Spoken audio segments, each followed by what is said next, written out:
Hello everyone, in this lesson we'll learn how to apply conditional formatting in table components. When we want to differentiate our table data using different formats, such as colors to distinguish good from bad performance, conditional formatting can help us achieve this goal easily. Let's look at this example case where we have companies, products, and their sales revenue.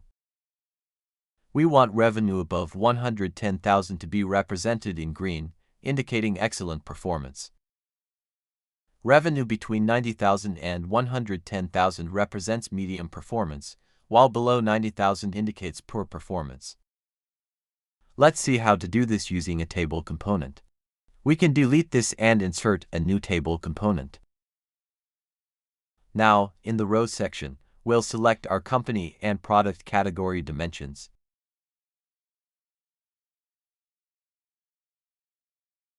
Let's expand this a bit.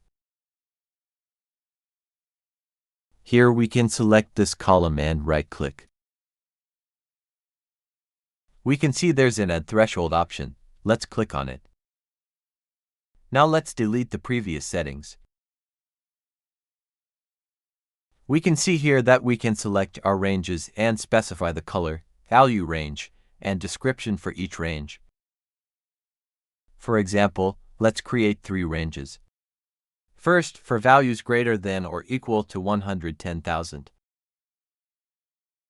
We'll label this as excellent with no upper limit specified. Then, for values between 90,000 and 110,000, we'll set this as medium. Finally, for values greater than or equal to 0 but less than 90,000. We can see this creates our ranges. Below, we can see the threshold ranges displayed. As you can see, the entire range is divided into 3 levels: red, orange, and green. Let's apply these settings. Perfect! Now we can format this column into 3 different categories based on our conditions. We can also go to the Formatting panel, where there's a threshold type option. For example, we can choose to display the formatting through text color or through background color, giving us flexibility in how we present the formatting.